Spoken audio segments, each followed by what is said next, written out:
One of the lessons learned, is that whatever you want to do and be successful in healthcare, capabilities don't cut it. It's understanding how they mesh into the value model of the people that you sell to.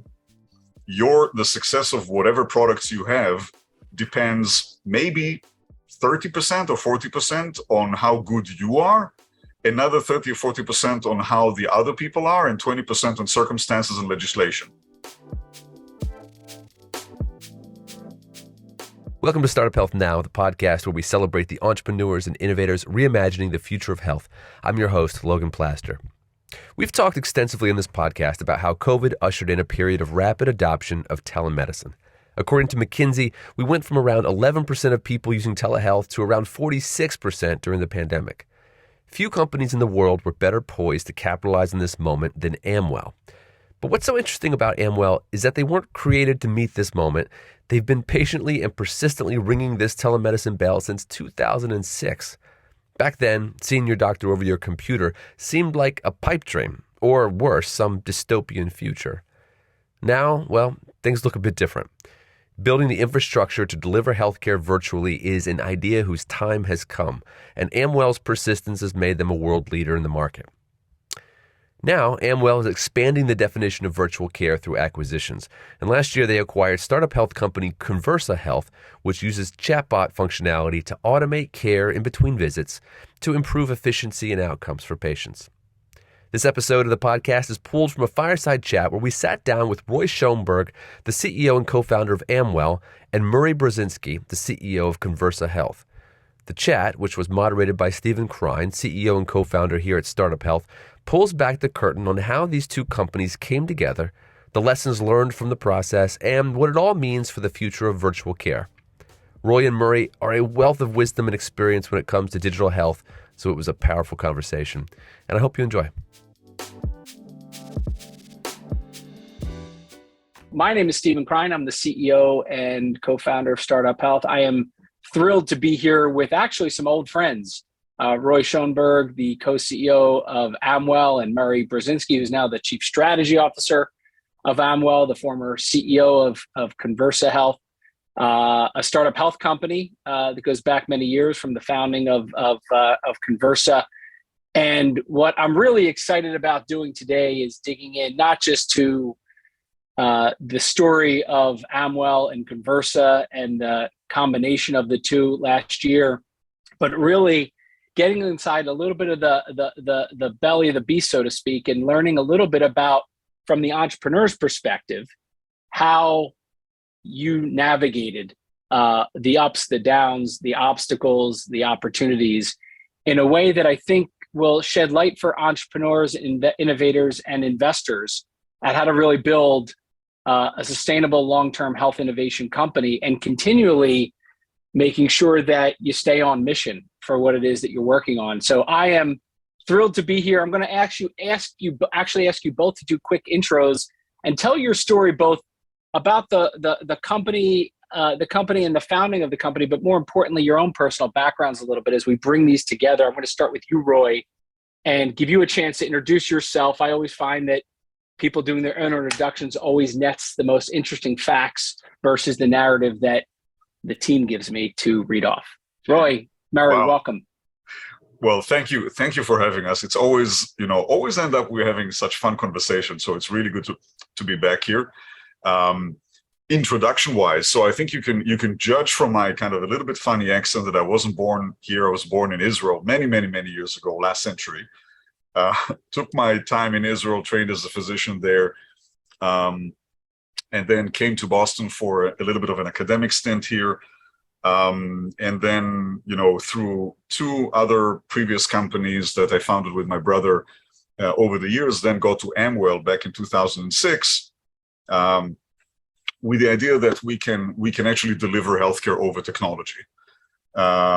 This is at the time, to remind everybody, before the iPhone was invented, so it was a leap.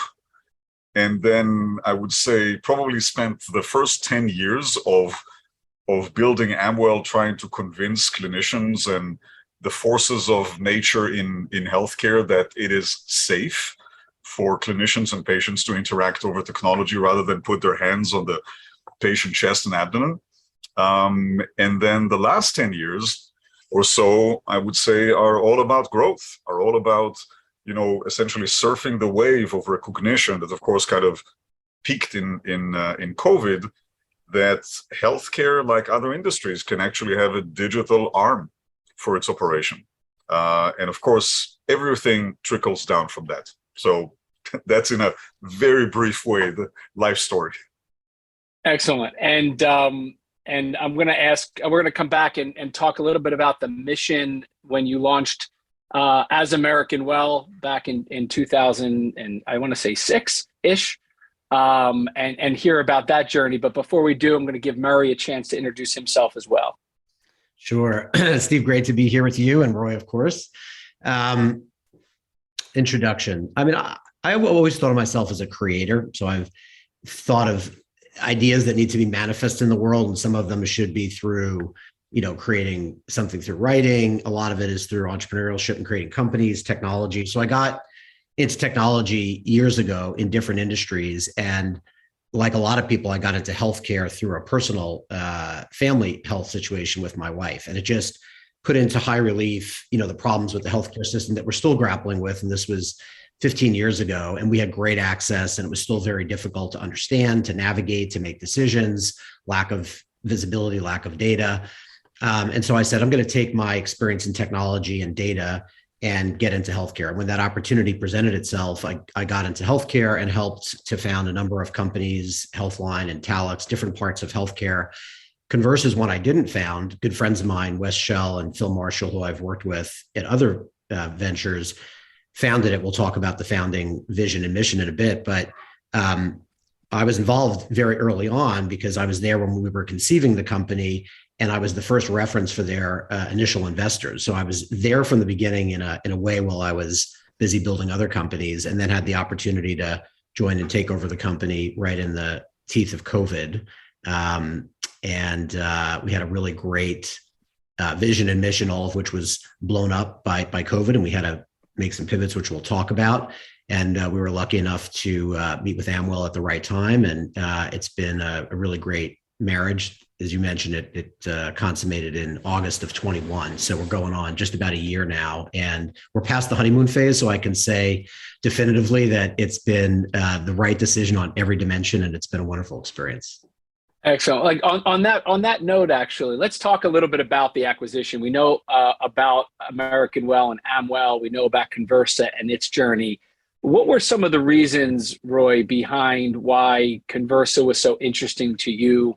And given that we're coming up on the 1-year anniversary, how true some of those initial thoughts were from your perspective, now seeing inside the first year of what you called the marriage, Murray? Yeah, I think first of all, I want to say that I think the years following the honeymoon year are actually better. They're getting better and better over time. That's the aspiration, right, in all relationships, that they get built. And that is the case here. I would say that, the coming together period was, not only meaningful on its own, but it was in the context of really a completely change of perception by the industry of what the various technologies can do for healthcare. This is COVID. Like it or not like it, clinicians and patients were introduced to telehealth because that was the only way for clinicians to practice their art. It was the only way for hospitals to sustain themselves with patient care, and patients, especially those that were, that needed a lot of healthcare, didn't have any other alternative. There's a lot of stories around what that meant, but I want to highlight one that brought us together with Conversa, which is, like it or not, the receptivity in the audiences of healthcare, on the delivery, on the clinician side and the patient side, to the notion that a bigger part of your healthcare experience is going to happen over technology. That embrace literally opened up in COVID. And it is, when you think about it, it isn't just receptivity to telehealth, to live video visits like what we're doing now, but it is receptivity to the fact that technology can play a role. And what that means is that we can expand the notion of how we can create companionship to patients for their healthcare journey with technology. When you kind of peel the onion to that kind of, pithy statement, it's the understanding that at the end of the day, most of people's healthcare experience is actually not with clinicians. We spend, 10 minutes with clinicians when we see them, if they're not too busy and not on their EHR typing stuff, and that's a whole other conversation. But we spend very little time in front of clinicians. Most of the time that we live with the realities of healthcare, with our living with chemotherapy if we're a cancer patient, or living with pain, or living with recovering from surgery, or whatever it is, that journey is spent on our own. Now, healthcare has a lot to say and a lot to do to help us through that journey. It can guide us, it can reassure us, it can ask us questions, it can modify the way we get treated, it can titrate our medications, and do a lot of other things, and sometimes say, hey, listen, you got to go to the ER because this is not going the right way. The problem is that healthcare isn't there, because to put a clinician next to the patient during that journey would break the bank.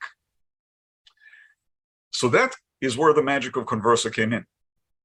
It is the understanding that if we do it right, there is a role for the digital presence of healthcare next to patients at all times.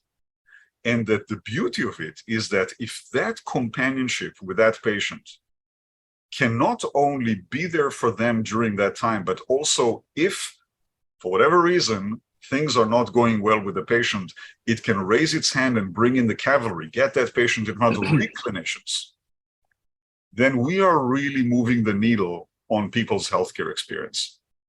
I think that the beauty of that, joining forces is that we really didn't try to change what either company was doing.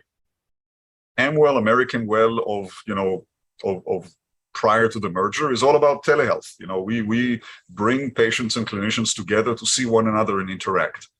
Conversa, and Mary will tell the story way better than I do, Conversa is all about that digital automated companionship next to patients. That's very, very sensitive and discerning.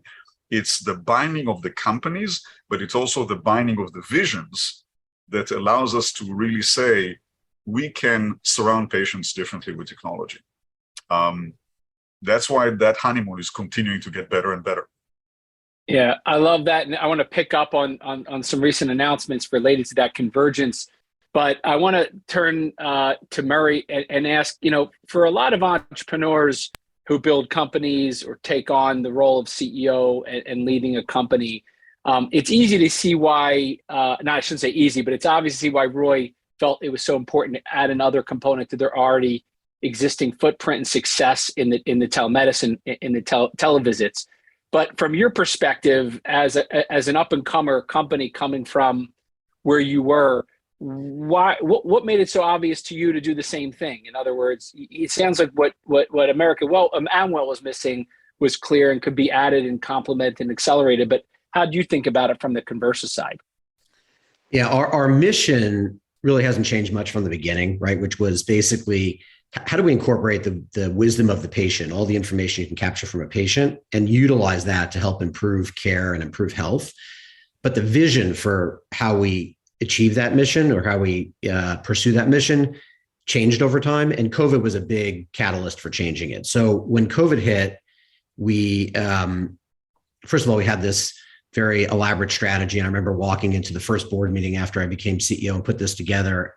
And I took all the slides out and had a picture of Mike Tyson, who said, everybody's got a strategy till they get punched in the face.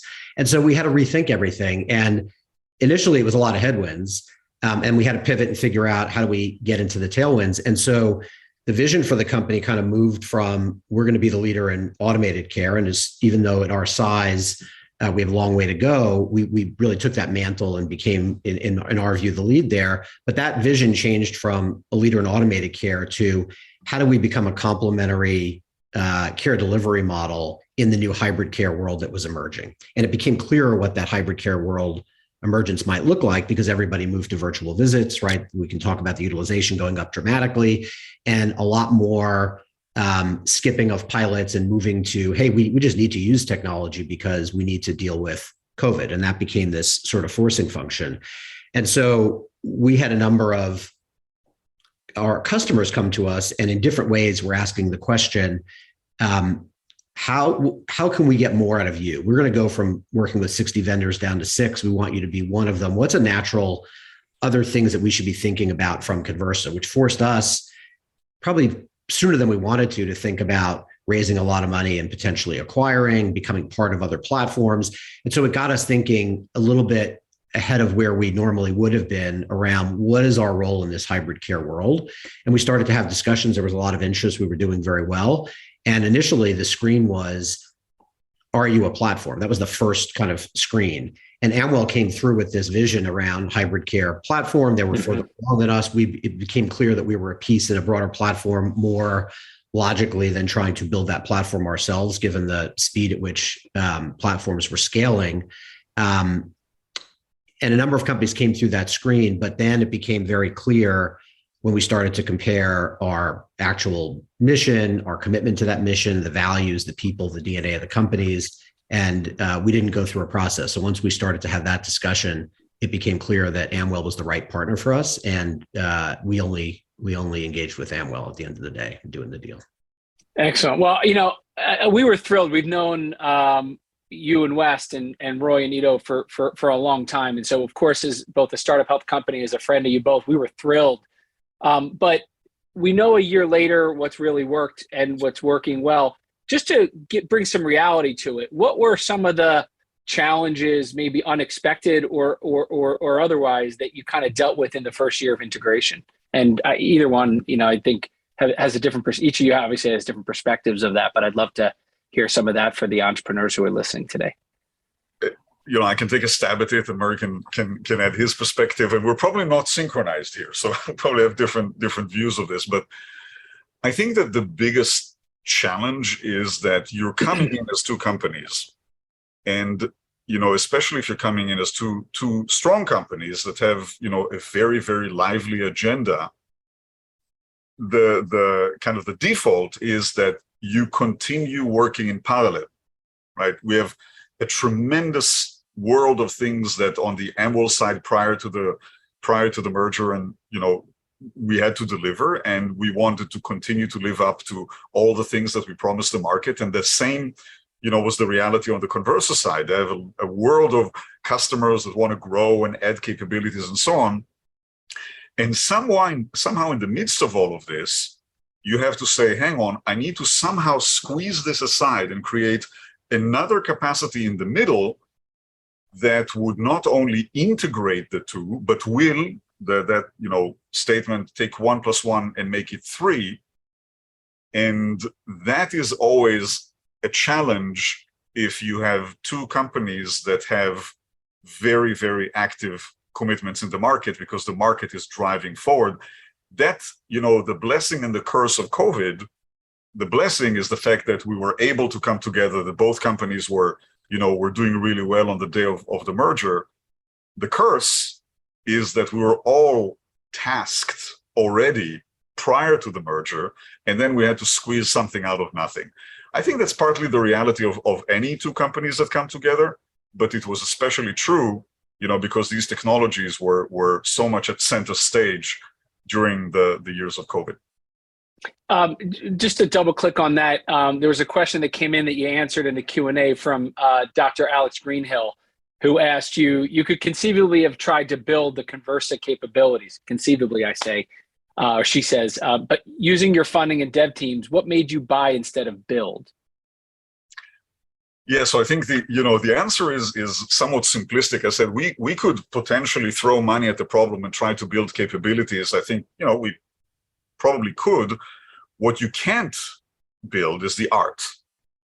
And we've learned, we all, or some of us, have gray hair and scars from working in healthcare for you don't seem to have any gray hair, but that's I do. It's the camera. It's the camera that's but one of the lessons learned, is that whatever you want to do and be successful in healthcare, capabilities don't cut it.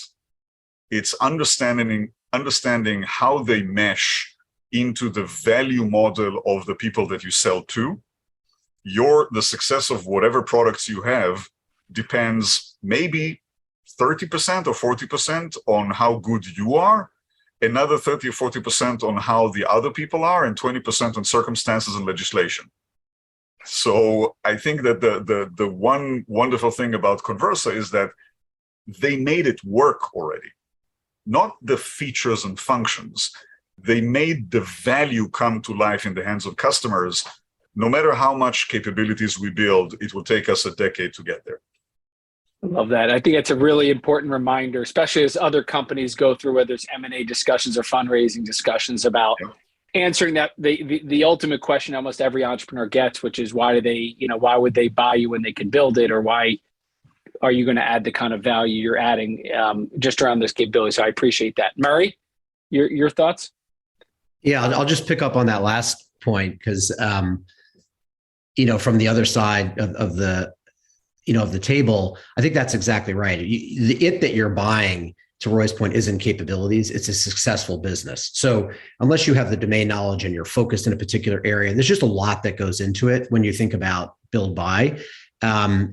But as far as challenges, again, I agree with everything Roy said. We came in, the challenge was really too much opportunity. So how do you prioritize? Which I would argue is still the challenge for the company today. And if you want to have a challenge, it's the challenge you hope for, but it's still problematic and you have to, really deal with it. I'm a big fan of, quantifying and statistics and everything else. I'll give you a stat that suggested how we rose to the challenge. And this is a testament to Amwell and what Roy said before, which was recognizing that there's art, that there's magic, and how do you bring two companies together that are successful, that already have customers and have a strong mission and vision and make it one. We lost no employees through the process, no employees that we didn't want to lose through this process to date. And that's that doesn't happen in my experience in M&A. And it's because people really bought in very strongly to the Conversa mission and vision. And when we did this, it was very, very clear that we were now becoming part of a larger, longer term mission and vision.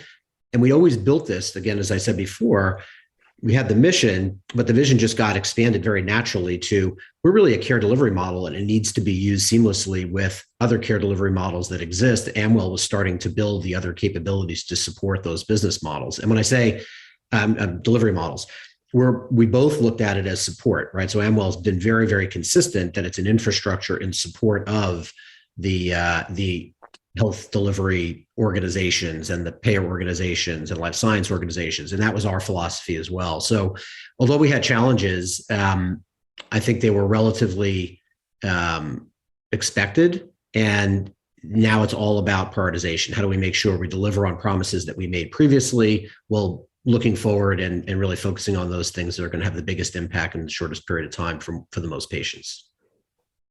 I think, from what we see, even having a CEO, a part of the company a year later, let alone all the employees still there, is a testament, Roy, to the culture that you and the team built over the last 15 years.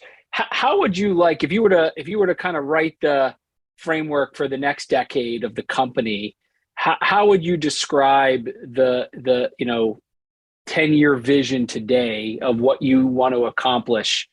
So that when you look back, you're going to be really happy with the progress you made from 2022 to 2032. So funnily enough, and I think it's a privilege to be part of a company that has that reality. The mission statement of Amwell hasn't changed from 2006. I don't know if it was whatever we were, thinking when we wrote it, but it kind of survived the test of time in a way that the mission statement doesn't speak to a function.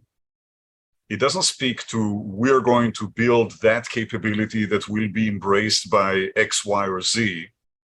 It speaks to the evolution of technologies that are going to change and advance people's healthcare experience. And as such, those technologies are useful if they serve the traditional operators of healthcare. We're not trying to create a shadow world of telehealth that people will go to that will live, side by side with the rest of their healthcare. We're trying to blend into their experience that they consume from, from the hospitals they work with, or the Blue Cross Blue Shields that cover them, or whatever it is. That statement actually works today. I think that the joining of Conversa and Amwell is an example of that, because what it really changes is it changes the experience. It allows people to go home from whatever healthcare building they were in, whether it's an outpatient clinic or a hospital or whatever it is, and feel that healthcare continues around them. I think that if you ask me about where that needs to be 10 years from now, I would actually say it's a continuation of the same. I think that the reality is that there is going to be a shift further and further of healthcare to where we as patients want to be, which is not in a hospital, not in an exam room, not in a waiting room, but rather in our own reality. And that's going to be true not only for people that have an anecdotal healthcare experience, but mainly for people that require a lot of healthcare. Elder care, graceful aging, people that have polychronic conditions and so on. More and more of their healthcare surrounding is going to be done via technology inside their environment. Now, that can be broken into a lot of different things. That is where conversational AI comes in. That is where biosensors and biometrics are coming in. That is where monitoring of the data that's coming from those devices comes in. That's where the ability for someone to walk through your television set at home to check up on you for a couple of minutes. Your nurse from the hospital, click, click, come in. How are you? Did you take your medication? That kind of stuff. A lot of complementary services that can actually come into your home occasionally to make sure that you're eating well or draw your blood or whatever it is. There is a whole world of elements, some of which Amwell is part of, and some of which will work with, in order to create a healthcare reality around patients that is where they want to be. And I think it's just a long journey that will constantly continue. There's not going to be we have arrived kind of a period. But that's what makes it nice, right? I mean, that's what makes us get up in the morning and continue to innovate. Yeah. Well, I want to use that as a jumping off point for Murray, because clearly you've been living in this world of automating the care experience. Give me an example or two of what kind of automation, what has automation done to change that experience? And I'd love an example today, but then I'd love an example in the future that is not possible today, but will be because of what you're doing together at Amwell. Sure. It's a great question. So when people think about automation, they think your head immediately goes to back office, administrative, offloading activities. We actually, and it's huge, a lot of value there, but we chose automating the care delivery. So we chose a really hard problem at the beginning, which was, right in the clinical workflow. You got to get it right. And, we've talked a lot about experience. It all starts with the experience, because if you don't have the experience that works for patients, they won't stay engaged. If you don't have experience with providers where they feel it works in their workflow, they won't stay engaged. And therefore that's the first step. But, there was a time, and Steve, this, at all these conferences where, you have themes, and patient engagement for years was a theme. And I was befuddled by it, because it's not an end, it's a means to an end, right? You're getting them engaged for some reason. People want to get healthy. They want to stay healthy. They want improved care. And so in automation, we started with, let's improve the experience, but our whole purpose for doing that was, let's get engagement so we have permission to collect the wisdom from the patient. They'll give us information because they're having a good experience. They know it's good for them. They know it's being used to improve their care. And we've done a really good job, and we've evolved. And now we're very focused on leveraging that data to help make decisions that change behaviors that are predictably and reliably moving the needle on outcomes. And that's ultimately the business that we're in. And so I'll give you some examples. We announced this recently on the last earnings call. Ido talked about it. Spectrum Health is a large healthcare system in Michigan, one of our longstanding customers. And they're using lots of different programs, or automated programs, but one of them is for the patients that are discharged or released from the emergency department. Thousands upon thousands, 20,000 patients over the last year. They did a study on those patients, and changing the experience, it was enormous. So 90% satisfaction, patients loved it. Basically, it's a program when you leave the emergency department, You get enrolled in it as a patient. It's following up to make sure that you understand those discharge instructions. Usually 10 minutes later, you forget 90% of what you're supposed to do. It's confusing. It creates stress. So it checks in, makes sure you understand that, continually reinforces it. It makes sure that you're going to your follow-up appointments. It makes sure that you're getting your scripts if you've had a prescription written. It's making sure that when you run into problems, you don't change your pain meds and do something dangerous that results in you getting back to the emergency department. And so very good experience. Patients gave it very high marks. The providers and the care teams that were using it were making on average 30 calls a day to patients to follow up when they were being released. It reduced the number of calls they were making by 70%. So the burden and burnout on those care teams went down. Satisfaction rates went through the roof. They started using it as a recruiting tool. People were lining up to be in this emergency department because of this platform that they were able to use to provide better care for patients. And then the actual outcomes, it reduced total cost of care utilization of the emergency department and admission to the hospital to the point where Spectrum went to their health plans and said, this one program is saving you, for the patients that are on value-based programs with us, over $1 million a year. So about $85 per enrolled patient savings from reduced utilization, more savings from care teams and providers being able to focus and practice at the top of their license and not make all these unnecessary calls. So that's an example of right now in the moment, being able to check with a patient, take their perspective of how they're doing, answers to questions, validated answers to questions in the form of PROs, biometric readings, and in the moment, make a decision as to what the status is of that patient. And based on that status, decide what the next best action for the patient could be. That's what we're doing today. Love that. What is going to be done, or what should we expect from the capabilities and the experience 5 or 10 years from now? And while what you just described, I know would be a big leap forward from today, what does it look like where more data is available, more of the experience has been improved upon, and you've already accomplished that? Is there kind of a set of things that you'll be able to do 5 or 10 years from now that we can't do today?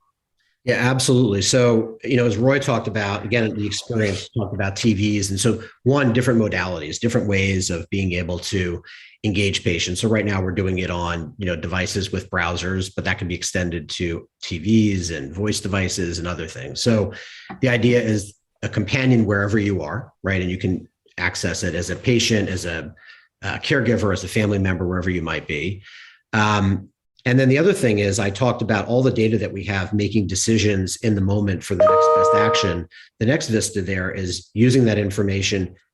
You might look good right now. Your status might be fine, but we can predict that you're going to decompensate tomorrow, next week, in a month. Or we can predict that the probability, the likelihood of a readmission based on a risk score just increased. And so we can recommend an intervention when things look good. And that really fulfills this promise of moving from reactive to proactive care. So the whole idea right now is we've automated and virtualized the ability for someone effectively to sit with you as a patient every day in your home and ask you the right questions, take the right readings, and make the right recommendation. The next step is that person that we virtualized and automated is going to be able to be more omniscient and predict what may happen next, so we can provide guidance for the care teams to intervene at the appropriate time.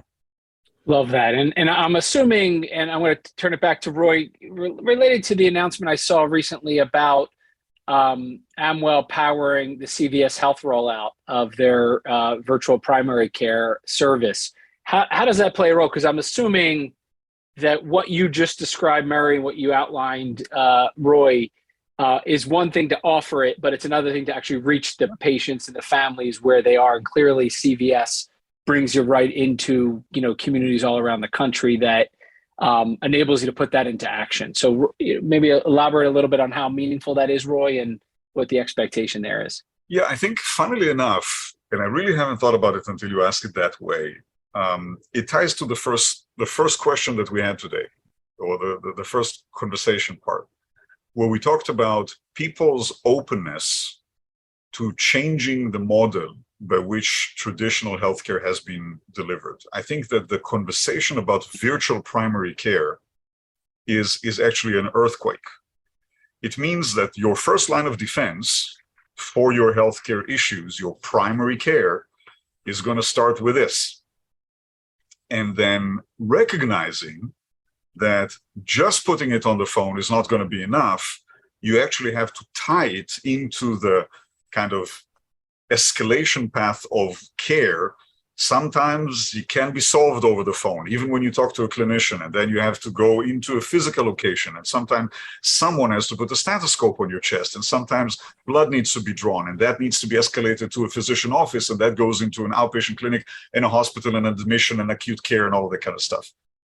The understanding that there is an opportunity for us to rewrite care settings completely and how they work with one another, kind of the chain of transmission of electrons to anybody that remembers chemistry. The ability to rewrite those care settings and tie them together differently is at the core of introducing virtual primary care. Now, it really helps that you have the technology in place.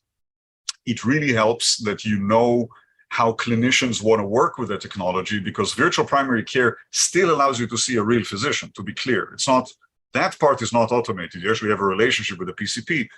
So you understand how PCPs work, but you change the consumption of healthcare to something that is much more compatible with how people want to be. You know, come to them, try to bring it into their reality.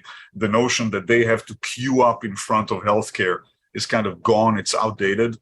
And of course, I don't have to, speak for CVS. They do a good job doing that, but they do have a presence that's very close to a lot of where people live.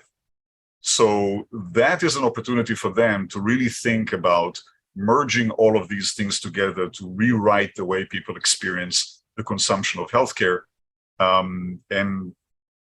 I would say that the fact that that is happening right in front of our eyes is unbelievable. If you asked me that question 5 years ago, I would have not predicted that this would happen that fast. But I don't know if we want to talk about virtual primary care or not, but I would say that I think that is, people, I think, are underestimating how dramatic the effect of this is going to be on the entire industry. So let's you're teasing me here. Let's dig into that. I mean, I think what you're describing, and it's a little bit like people talking about a cure for certain, things like type 1 diabetes. It's always right around the corner. It's always right there, but then it's, it's inevitably like the horizon. When you get there, it's just a little further.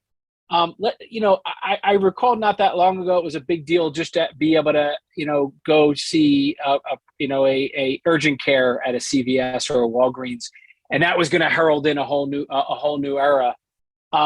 What you're describing is exciting. Why is this a different moment for the emergence of and the actual implementation of and acceptance of that impact being felt at the home in a particular part of the country, which might not have even good primary care in their community?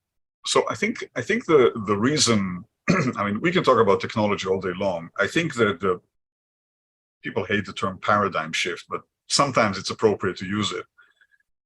For the most part, telehealth technologies have been used in a variety of transactional ways.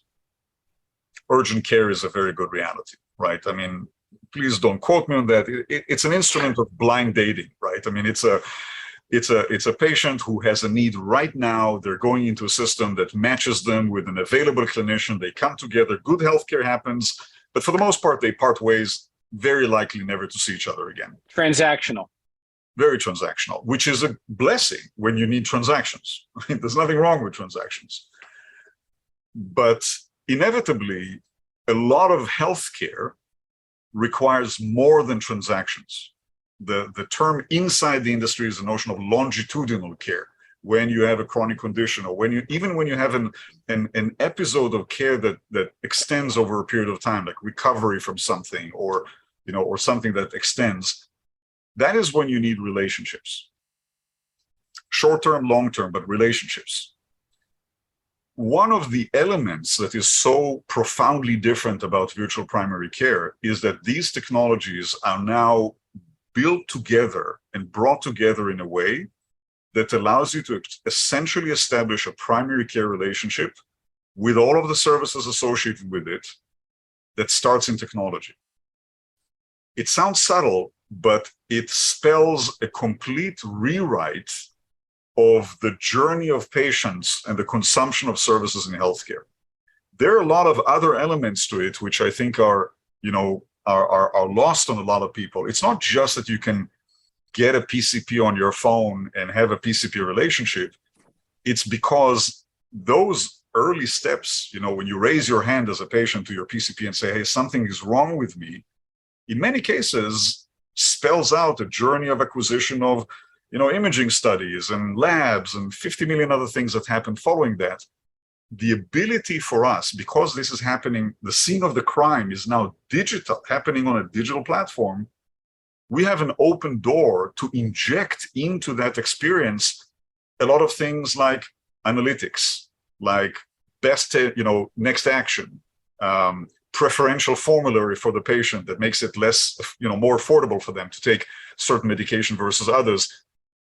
There's a world of smarts that is associated with technology that springs into life when healthcare encounters happen over a digital platform.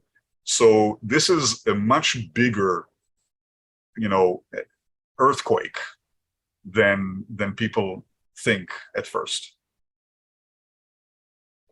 I love that. Murray, you want to add anything to that? Because I want to shift gears a little bit from the business to the what happens backstage with navigating the years, or in the case of Roy, decade plus of building a company. But Murray, you want to add anything to what Roy just articulated about the earthquake?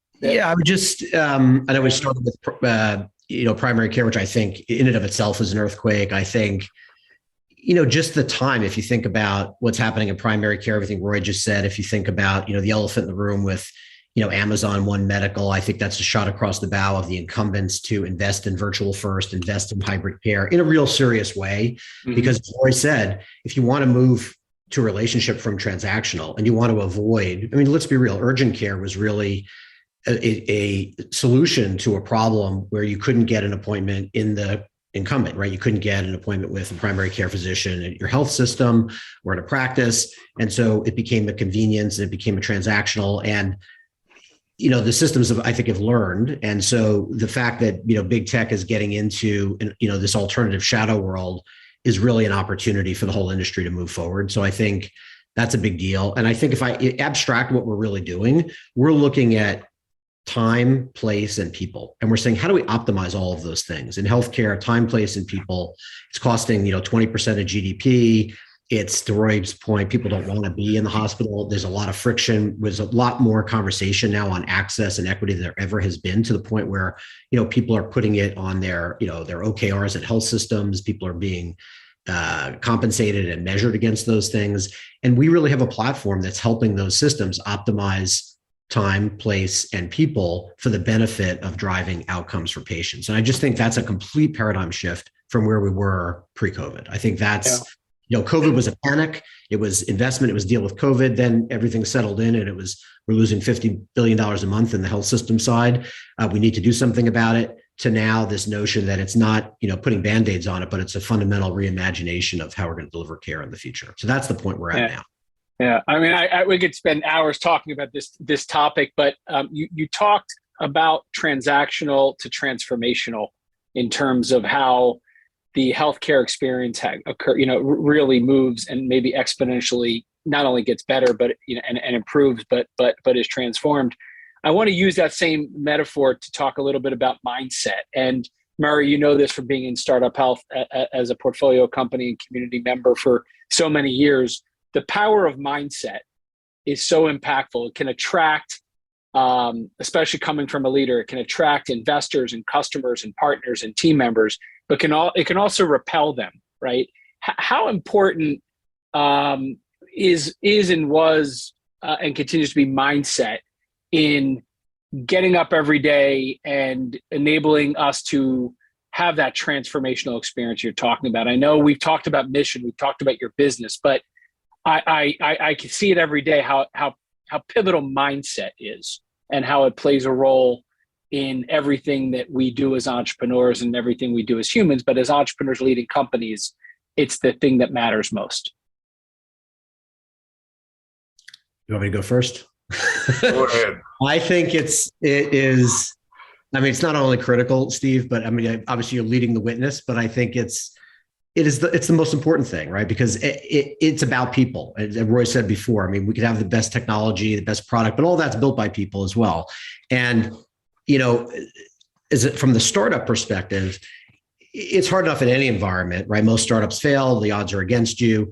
So mindset is critical. And then, you know, with COVID, it became, you know, exhausting on top of all the uncertainty and everything else. And so as a leader, to be able to show up, you can't have all the answers. You can't fake, you know, you're in it with your team. And so, you know, sharing how you really feel, being vulnerable, crowdsourcing, you know, we're a team, the solutions, there's no one person that's going to solve the problems, recognizing that we're going to have setbacks. How do you deal with setbacks and failures is way more important than successes. It's great to celebrate the successes, but you know, what do you do when you get the punch in the face, which we got over and over and over again as a startup, and then compound that with COVID. So, you know, you always hear people say it's not a sprint, it's a marathon. I think you're in a different race at different times. Sometimes it is a sprint. Sometimes it's a series of sprints. Sometimes it's a marathon. Sometimes it's a relay race. We have discussions about this with our teams throughout the whole life cycle of Conversa. When do we need to have which mindset to make sure that we're going to be successful to be in the next race, right? It's always about getting to the next race. To Roy's point before, there's no end game. It's not like we're going to get to a point and we're going to be done, right? We get to a point, we might take a breath and look back and say, look how far we've come. And then we look up and we say, we're at base camp, to use Roy's analogy that he uses all the time. Wow, we made it to base camp. That's great. Let's celebrate. But we have a long way to go to get to the peak. And to your point about the horizon, you know, that peak or that horizon keeps moving. So I think mindset is absolutely critical, because mindset is really the determinant of culture, right? And culture is all about how you're going to motivate the team you have and continue to attract the best people so you can actually deliver on your mission. I just want to add, because it's such a critical question, and thank you for asking it. When you get to the point that you have a product and you want to sell it to customers and large customers in healthcare, I think what eventually they sign up for is not your features and functions. They sign up for a partnership with you, and that is driven by your mindset, and that is driven by your honesty, and that is driven by your problem solving. And it's good that you have a good product. It means that it worked in the past and grew, but it is the mindset that they partner with. So, you know, more than anything, I think that is the distinction between people that succeed in this industry and people that don't. So thank you for asking that question. Well, I think it must be obvious that mindset played a role in both of you filtering the transaction that was consummated a year ago to it being a transformational partnership. But really, that framework of mindset playing such a big role is often mistaken for fluffy stuff that's kind of out there, because people focus on the capabilities of the technologies. From your standpoint, what do you do? And I'm going to ask Roy, because I probably know the answer on Murray, but what do you do to kind of recalibrate your mindset when you're feeling it either slip or in the wrong zone? Who feels in the wrong zone ever? You with your own mind. Look, we all love to believe that we're always in that transformational zone. We're always thinking that way. But when, by the way, this could be personal or professional, some things happen in life in days, and certain days are harder than others. What are you doing to recalibrate your mindset? Listen to others. I mean, this is only going to work when there are checks and balances, when people give you a mental or an intellectual kind of checkpoint where you see you've gone too far left or right, up or down in your mindset, in your emotions, in your aspiration, in whatever it is, in your innovation, doesn't really matter. The contextualization of everything that you go through with the understanding of what's happening through the minds of the people around you is such a healthy grounding effect that it needs to become a regular part of what you do. The moment that you start thinking or drinking your own Kool-Aid and going too much alone on any dimension of your life, I think you get disconnected, and I think that leads to a lot of bad places. So just talk to the people around you. Yeah. And surround yourself with the right people. Yeah. The I want to shift gears to brand, because both the original American Well and now Amwell was a brand at first just because it was the first and the most, I remember it was at Hawaii was your first place you launched. Like, I remember the promise of it, and American Well, as a brand was cemented around telemedicine.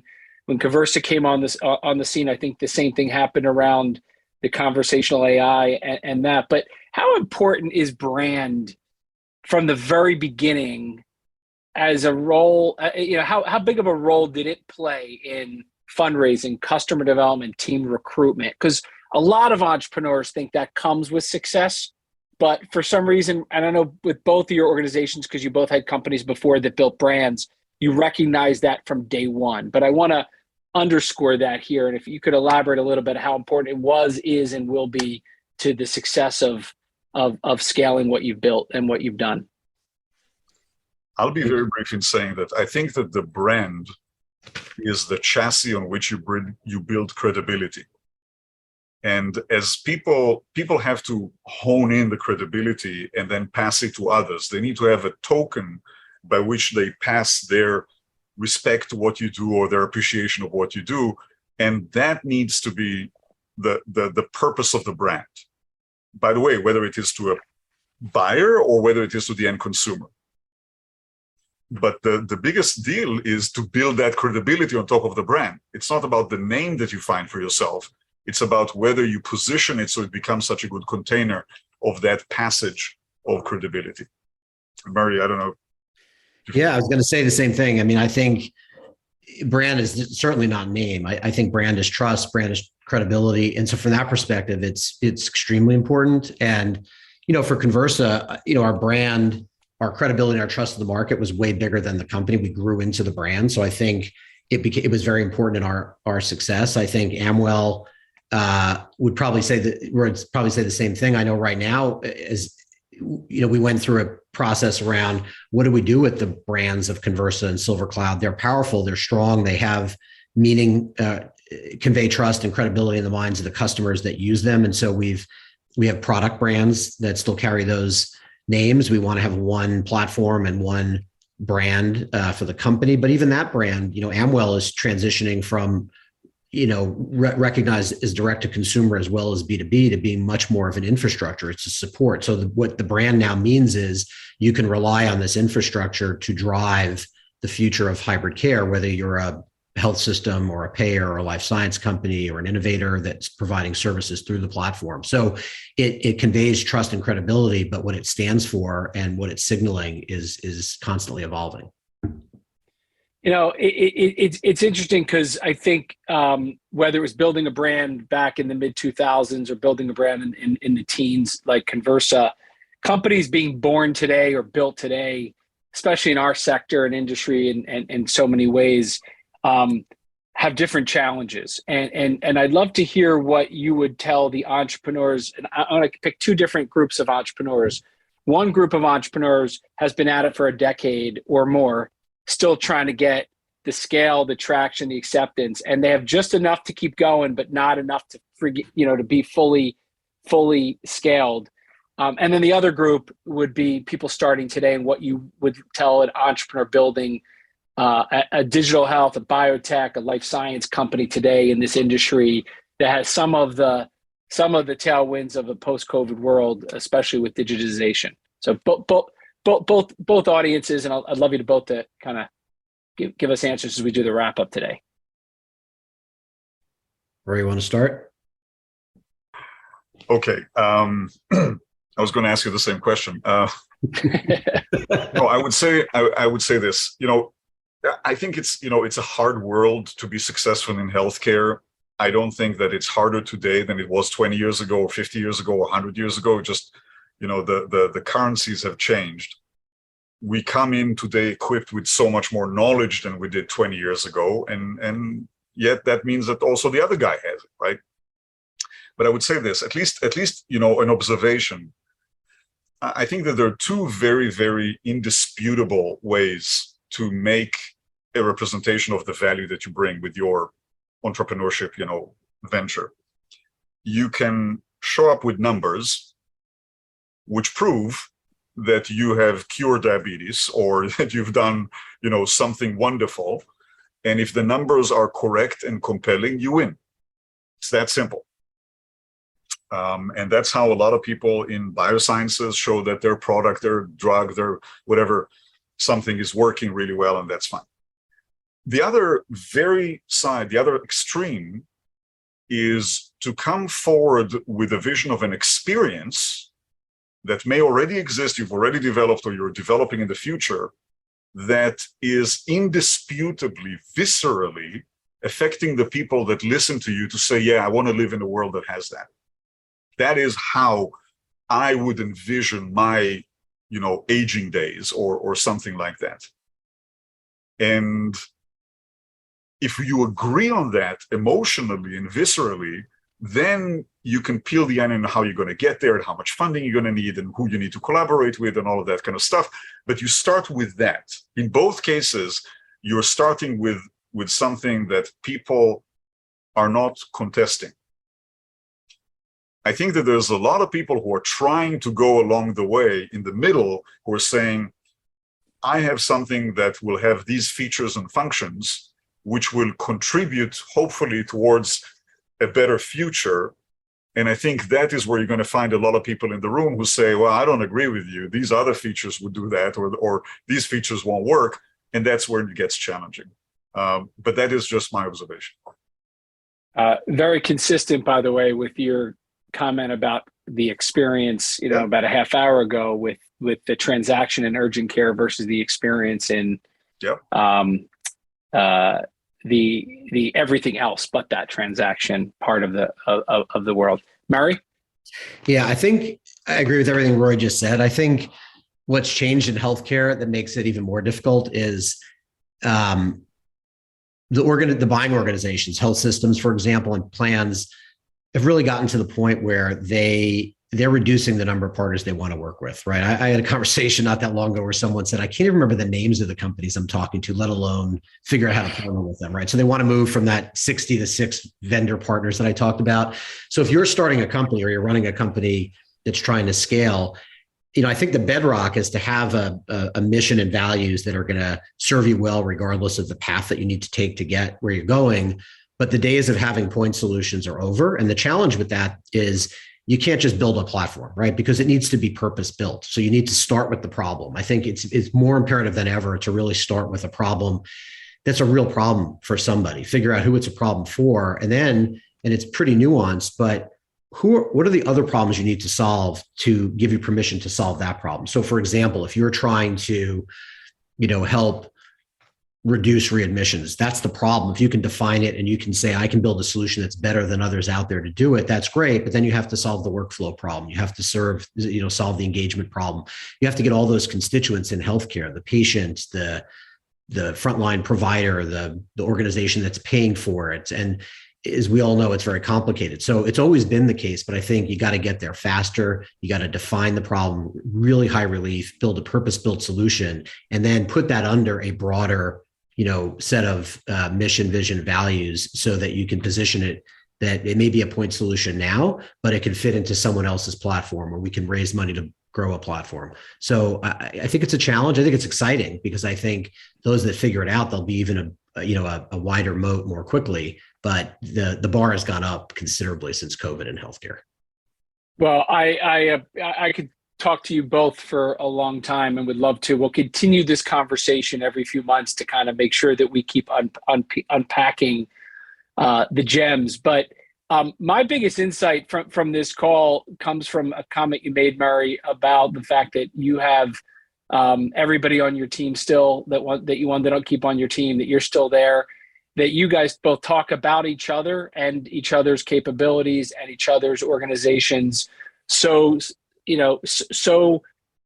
synchronized is a real testament to both of your leadership style, skills, and cultures that you've built in your organizations. But I think a real moment for other entrepreneurs to really see what is possible, because there's so many stories about M&A and different transactions where the team leaves.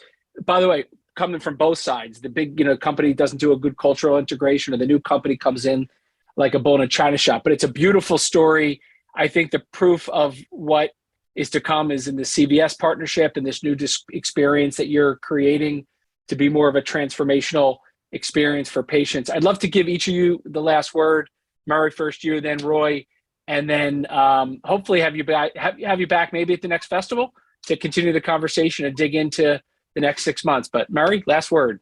Yeah. Well, first, my last word would be thank you. It's been a pleasure, obviously, talking with you. And I love Roy and I haven't spent this much time together in a while now. So we're pretty busy. We haven't been able to coordinate. But no, it's been a pleasure. I think my last word would be kind of about, I'm going to try to end on where I think we're going as a company, but I think it's also instructive for where I think entrepreneurs in healthcare need to go. I think increasingly the notion of data, we're becoming more of a data company, analytics, but being able to do that in extending trust. When you're trying to help healthcare scale, how do you take this very intimate, trusted relationship and through data and technology and continue to have it be evidence-based, but yet personalized? Those things are all intention, right? Trust is the intimate relationship, and now you're trying to do it through technology and scale, taking a lot of the activities that people perform out of it. Well, how do you do that and keep trust?